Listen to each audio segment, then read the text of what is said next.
ओडिशा रे दिन को दिन राजनीतिक परिस्थिति के संकट आड़ को जाऊँगी बेगगामी होउची। निर्वाचन सरी जाइए, निर्वाचन सरी जाइए, बीजेडी 24 वर्ष शासन अवसान हो, बीजेपी शासन को आसी, किंतु शासन को चलिया जो व्यवस्था दरकार बर्तमान ता पूरा मात्रा आरंभ हो पारनी। अपर पक्षे मुख्यमंत्री केते गुड़े वक्तव्य जोटा कि केंद्र से देइचंती एवं अन्य केतेक मंत्री माने किसी बयान देइचंती। तापरे ते लक्ष्य करिवे बीजेपी जे कि गला निर्वाचन रे वस्तुतः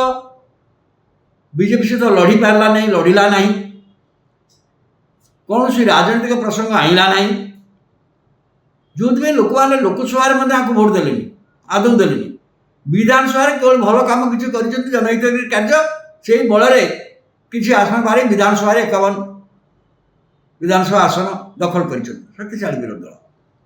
नवीन पट्टनायक लोकप्रियता और ओडिशा राजनीतिक जीवन में जिते नेता अच्छा समस्त आगे जब जनप्रियतार किए अच्छी नवीन पट्टनायक अच्छा सहित दल पराजित होगा। ए परिस्थिति रे सी कौ भाव भूमिका ने बीजेडी कौ भूमिका नब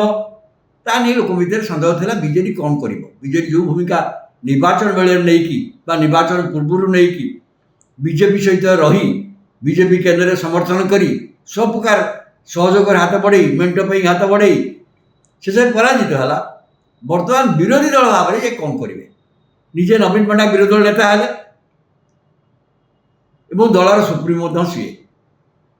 हठात देखा नवीन पट्टनायक स्वास्थ्यगत दृष्टि बेस सुधुरला बेले जना पड़ी से स्वास्थ्यगत दृष्टि जो मैंने भावुले सी दुर्बल हो गले बोली जहाँ जना पड़ी टी बर्तमान बेस सबल अच्छा किंतु कौन करेंगे बीजेडी ये जो द्वंद्व थिला भावी से द्वंद्व को से गत काली दूर कर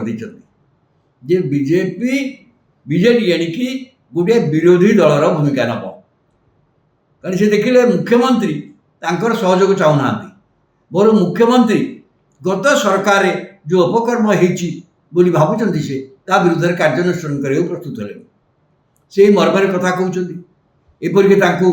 मारिदेवा षड्यंत्र होता से कथा मत कहले या देखी संभवतः बीजेडी निष्पत्ति करिछि जे ये पूरापूरी भाव में बर्तमान विरोधी दल भूमिका रे विरोधी भूमिका रे से मर्मरे गतकाली राज्यसभा सदस्य मानू निर्देश दि जाए पूरापूरी भाव में विरोधी भूमिका रे बीजेपी को समर्थन करार कौन आवश्यकता नहीं से कथा मैं जानती बीजेपी पूर्व भली आउ शक्तिशाली नहीं दिल्ली रे या नेतृत्व रे एनडीए सरकार होता यह निजर शक्ति नहीं जी एकाकी सरकार चलदेव एक मतलब राज्य स्थिति देखुं राज्य में बर्तमान बीजेपी शासन शासनगत ढांचा शासन आरंभ करनी 2 सप्ताह भितर शासन किपरि भाव में शासन किपरि परिचालना करेंगे कि प्रकार परिवर्तन दरकार मु भावुँ पर्यटन चूड़ांत करना आलोचना चली एपरिक मुख्य शासन सचिव जहाँ कार्यकाल यह पूरी जाऊँगी वर्धित कार्यकाल तांको जगह क्या रखिए दाम स्थिर नथिबारु हुए तो आउ थे एक्सटेंशन देवा पड़ पारे एक्सटेंशन दिया क्या मुख्य शासन सचिव करने पड़ो ओडिया अस्मितार बहुत कथा कहते गला निर्वाचन में ओडिया अस्मिता निर्वाचन विजयर पूरा प्रमुख कारण बोली कहुच्छी तेणु क्या मुख्य शासन सचिव करेंगे जी कि ओडिया अस्मिता को सम्मान देव ओडिया अस्मिता काम कर पुलिस महानिर्देशक जी अच्छा दक्षता नहीं कहार सन्देह ना कि सी अस्थायी भाव में अच्छा जिला स्तर में से अवस्था बालेश्वर घटना पर जानते जो भाव में दंगाजनक परिस्थिति कर्फ्यू जो अवस्था है तेणु शासन को सजाड़ा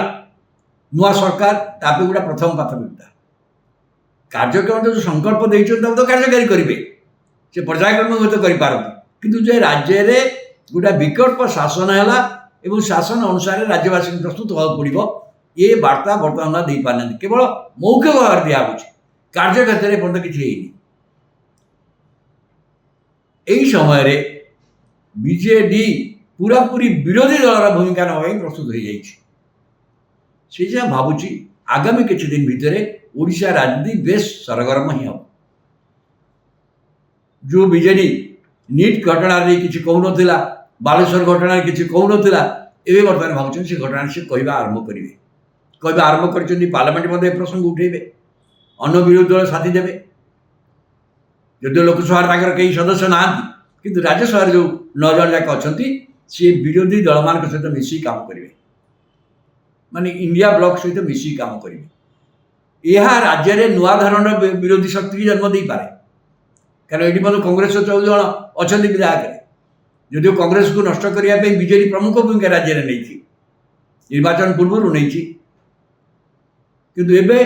पूरा नुआ परिस्थिति निश्चित भाव राज्य में सृष्टि होगा जाऊँगी समय मोहन चरण माझी जे कि राज्यर नुआ मुख्यमंत्री जहाँ राज्यवासी बहुत आशा और भरोसा अच्छी से किपरि भाव में शासन परिचालना कर न्यूज रूम को सब्सक्राइब करंतु आउ आम मानक उत्साहित करंतु। धन्यवाद, नमस्कार।